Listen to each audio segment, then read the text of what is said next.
Life. Putting it all in perspective. Lecture 24. The Buddha always encouraged his followers to take a critical eye toward anyone claiming to present the truth and to judge the veracity of any claim or practice for themselves. In a famous statement, he urges them never to accept anything as true simply because it is said to be revelation, because it is traditional, because it comes from sacred texts, or because the teacher seems competent. Rather, he said, when you know for yourself that something is wholesome, blameless, and leads to benefit and happiness, then you should accept it and abide in it. Putting mindfulness in perspective. In this course, we have looked at the fundamental components of the practice of mindfulness and discussed a great many areas of life in which these practices can beneficially exercised. If there is anything about the practice that remains unclear, return to the lectures and read them again. Reading the lectures again and still again may prove valuable. It might be helpful to find a couple of books on basic mindfulness practice and read those as well. You'll readily see that different meditation teachers teach the discipline in slightly and sometimes substantially different ways. You may find that what other teachers have to say about mindfulness practice is more meaningful to you than what has been taught in this course. The practice is simple but extremely rich. A word of caution. Beware of spending too much time with the lectures or reading too many books about meditation. These activities can easily become ends in themselves, to the point that you're studying the practice of meditation rather than practicing the practice of meditation. Once you've understood the essential features of the discipline and have become comfortable doing them, begin to trust yourself to customize the practice to suit your own individual qualities. In this series, we discussed and demonstrated a wide range of exercise. Not all of them certainly were equally appealing. Take as much as you can from each of them. Some you'll want to practice just as explained. Others you may want to vary a bit, and still others may have to appeal at all. However, resist dismissing any exercise immediately. If a practice carries little meaning for you now, revisit it later. The practice we'll dislike the most are often the ones from which we gain the greatest benefit. If you have the opportunity to study with a reputable teacher of mindfulness meditation, try to take the advantage of it. A good teacher can answer questions or concerns you may have in ways that are not possible with a series of lectures. The trick is to ensure that a potential teacher is a good one, which is not always an easy thing to do. As you may know, there are many teachers, sages, preachers, evangelists, missionaries, and gurus out there who are eager to tell you what to believe and how to live your life. Following up with mindfulness.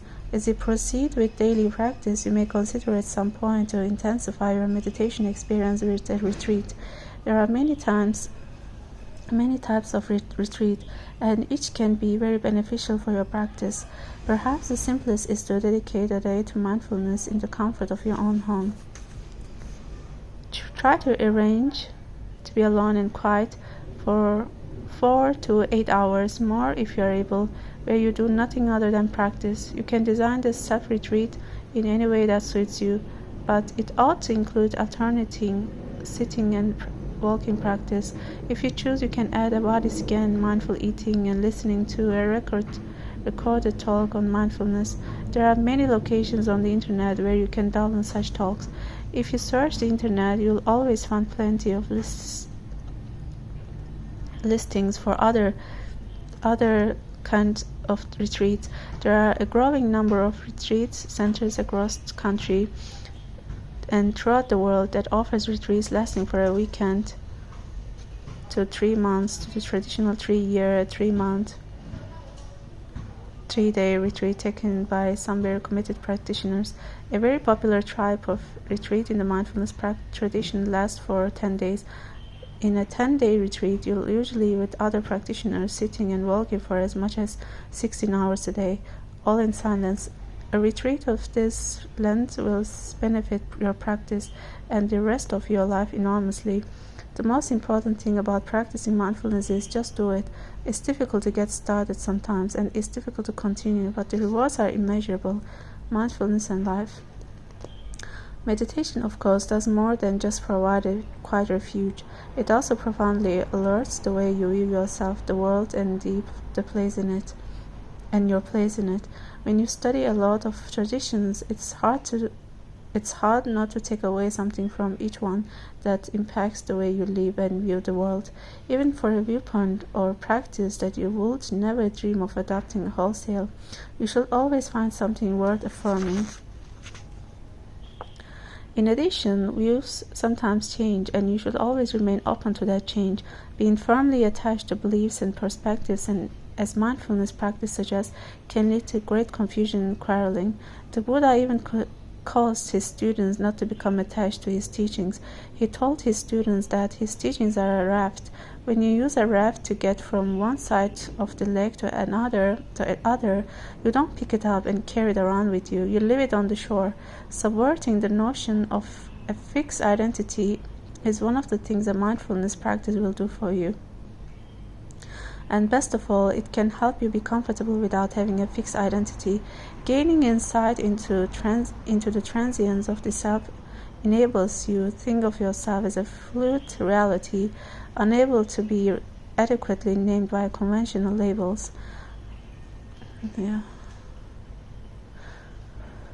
You are yourself as a fluid reality, yes. Underneath the words you might use to identify yourself lies a reality that is genuine mystery, at once conscious and self-aware, interrelated with the rest of the cosmos, and yet unfathomable in its depth. Likewise, the practice of mindfulness can alter your understanding of ultimate reality, the underlying nature of the universe, and the ultimate power that governs the universe, to allow you to feel at home with its mystery.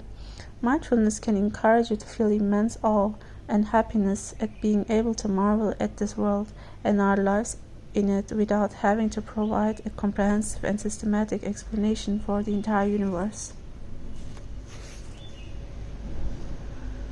Lessons from mindfulness. Within the joyous mystery that surrounds and permeates our lives, mindfulness practice allows us to affirm some very simple things about living that has struck many individuals as being true. One simple realization is the acknowledgement that our control over life, like our knowledge of it, is very limited indeed. Mindfulness permits us to see clearly how little control we really have over the events that profoundly affect us. Much of our suffering, we realize, is caused by our dogged efforts to try to command these things over which we have no authority. But the practice also allows us to recognize that we have a capacity to shape our minds in ways that are wholesome for us and for others. With the training that mindfulness practice provides, we can learn to develop our minds in ways that allows us to relinquish the need to control and to accept reality as it is in this very moment. One of the central insights of mindfulness practice is seeing the interrelatedness of reality. Mindfulness practice also teaches us that everything we do, think, and say has an important effect, particularly on our own character, but also in the lives of others. With that recognition comes a responsibility to tend to our minds with great care. All we do and think shapes the quality of our character, and for that reason, it's vitally important to be attentive to what we put in our minds and allow them to dwell on. Mindfulness and compassion. Our species is at a critical juncture in its evolution, perhaps because of our fragility, and we always seem to be at a critical juncture.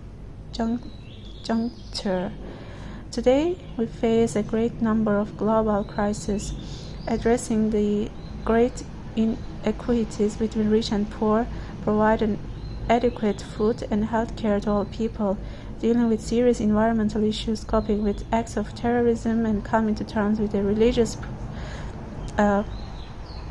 pluralistic world in which misunderstandings often lead to hatred. If there was ever a time that we needed to practice compassion, it's now. The problem is that many of us are not yet convinced of its importance, or if we are insufficiently trained in how to practice it. The mindfulness discipline offers one very compelling way for us to grasp the importance of compassion and to learn how to implement it in our everyday life. A growing number of people around the world are beginning to see the necessity for us to devote more deliberate attention to study and the practice of compassion as a way to help address these massive issues that face us. Exercising compassion and kindness is one practice that the core of every religious tradition affirms. Religions may not be able to agree about the nature and existence of God, or they may have differing views of the soul and the ultimate destiny of human life.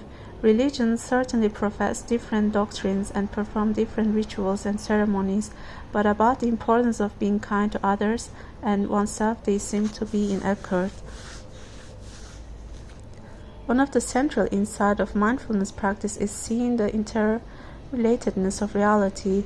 Once you see how your life is closely connected with that of others, you recognize that it is only with their support that you are able to do anything at all. May each and every person, and indeed may all beings be well and happy. Amen. May each and every person, and indeed may all beings be well and happy. Questions to consider. Which mindfulness exercise discussed in the series seem to have the most and least appeal to you? Why? What are the advantages and disadvantages of resisting fixed labels to define your identity? And this is the end of the book. I think I enjoyed it a lot. And I've learned quite a lot from this book. Practicing Mindfulness, an Introduction to Meditation. I quite recommend this.